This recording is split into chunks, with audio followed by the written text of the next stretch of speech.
প্রতিদিনের মতন আজকেও চলে এসেছে মাছ।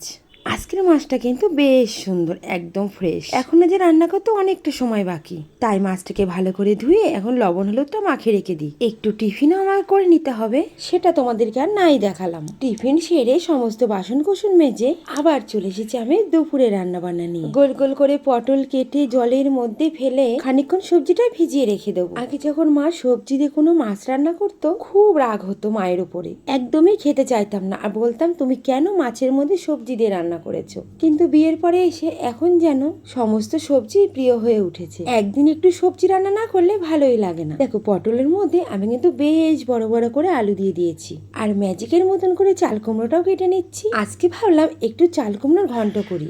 কালো জিরে আর একটু শুকনো লঙ্কা ফোড়ন দিয়ে শুকনো শুকনো গরম গরম ভাতে এই চাল কুমড়োর ঘন্টটা খেতে কিন্তু বেশ লাগে। চলো চাল কুমড়ো কাটা তো প্রায় শেষ, এবার কড়াইটা বসিয়ে দিই। কড়াইয়ে তেল দিয়ে তেলটা গরম হয়ে যাওয়ার পরে যেমনটা বলেছিলাম কালো জিরে আর শুকনো লঙ্কা ফোড়ন দিয়ে কুচি কুচি করা চাল কুমড়োগুলো দিয়ে দিলাম।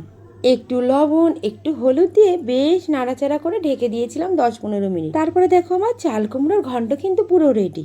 সামান্য একটু মিষ্টিও দিয়ে দিয়েছিলাম। হ্যাঁ, আমরা কিন্তু সব সবজিতে একটু মিষ্টি মিষ্টি ভালোবাসি। অনেকে আবার এই চাল কুমড়ো ইলিশ মাছের মাথা দিয়ে বা চিংড়ি মাছ দিয়ে খেতেও ভীষণ পছন্দ করে, কিন্তু আমাদের আবার নিরামিষটাই ভালো লাগে। কিন্তু একদিন ইচ্ছা আছে ইলিশ মাছের মাথা দিয়ে খাওয়ার। কোনো একদিন মায়ের জন্য নিরামিষভাবে করে রেখে আমাদের ইলিশ মাছের মাথা দিয়ে ট্রাই করে দেখবো কেমন লাগে। ওইদিকে দেখো তোমাদের সাথে গল্প করছি আর আমার কিন্তু ওদিকে ভাতটা হয়ে গেছে। আরো একটা সুন্দর জিনিস কিন্তু আমি রান্না করেছি, সেটা তো তোমাদের সাথে সময়ের অভাবে দেখানোই হয়ে ওঠেনি। আজকে দুপুর 1:30টার মধ্যে বাবাকে আমি খেতে দিয়ে দিয়েছি। তরকারিতে যেহেতু ঝাল হলে বাবা একদমই খেতে পারেন না, সেই জন্য কিন্তু বাবার খাওয়ার পাতে একটু করে কাঁচা লঙ্কা ভেঙে দিতেই হয়। অনেক সময় বাবার ইচ্ছা হলে বাবা খায়, না হলে ওরকমই পড়ে থাকে। আবার না দিলেও কিন্তু বাবা বলে বৌমা কেন দিলে না কাঁচা লঙ্কা। সেই জন্য সমস্তটা গুছিয়েই বাবাকে কিন্তু আমি খেতে দিই। আর ওইদিকে দেখো আমাদের পুটলু মা খেলা করে টেবিলের উপরে এগুলো রেখে গেছে। আমি আর বাবা আবার হাসাহাসি করছি, বাবা ওরাও কি আজকে আমাদের সাথে খাবে নাকি। এত পছন্দের এই পুতুল দুটো আমার কি বলবো। আরো ভালো লাগে যখন পুটলু এই পুতুল দুটো নিয়ে খেলা করে আর খুব যত্ন করে এরকম করে রেখে যায়। তো চলো বাবাকে তো আমি খেতে দিয়েই দিয়েছি। আর বোন অনেক দিন আগে পাঠিয়েছিল কাসুন্দি। আমাদের বাড়িতে কিন্তু বাবা আর আমি কাসুন্দিটা বেশি খাই, এখনো পর্যন্ত কাউকেই দেওয়া হয়নি। তো ভাবলাম আজকে বাবাকে দিয়ে শুরু করা যাক। শাকের সাথে বা কোনো কিছু ভাজাভুজির সাথে গরম গরম ধোয়া ওঠা ভাত হবে আর এই কাসুন্দি নিতে হবে, তবেই তো জমে ক্ষীর হবে বলো। আজকে আমিও ভেবে রেখেছি অর্ধেক ভাত এই কাসুন্দি আর শাক ভাজা দিয়ে খেয়ে নেবো।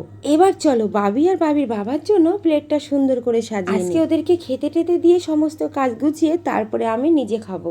প্রতিদিনই তাই করি, কিন্তু আজকে ওদের খিদেটা একটু বেশিই পেয়ে গেছে। অন্যদিন সবাই 2:30 নাগাদই খেতে বসে, শুধু আমার বাবিকে আমি 1:30 থেকে 2টোর মধ্যে খেতে দিয়ে দিই। আজকে সবাই বাড়িতে চলে এসেছে, তাই ভাবলাম ওদেরকে আজকে খেতে দিয়ে নিই, তারপরে আমি সমস্ত কাজ করব। আজকে রান্না করেছিলাম সেটা তো তোমাদের কিছুটা দেখিয়ে দিয়েছি। আর ছিল কচু শাক, চাটনি আর স্যালাডটা তো আমাদের থাকেই। এই টুপিটা নিয়ে এত সমস্যা হয়ে দাঁড়িয়েছে এখন। বাবির এখন টুপি ছাড়া একদমই চলে না, টুপি পরবে আর কোথায় না কোথায় ফেলে রাখবে। এখনো 2-3টে টুপি এরকমই আছে, কিন্তু ছেলে বাইরে বেরোলে টুপি ছাড়া একদমই বেরোতে চায় না। শুরু হয়ে যায় খোঁজাখুঁজি, আর তখনই বলে মা টুপি কোথায়, টুপি খুঁজে দাও। আমারও টুপি খুঁজতে গিয়ে হয়ে যায় নাজেহাল অবস্থা। পড়ার সময় পড়বে, কিন্তু কাজ মিটে গেলে সবাই ফেলে ছড়িয়ে রেখে দেবে, খুঁজে না পেলে সেটা মায়ের দোষ। তাই আজকে ভেবে রেখেছি টুপিটা মাথায় পরে থাকবো।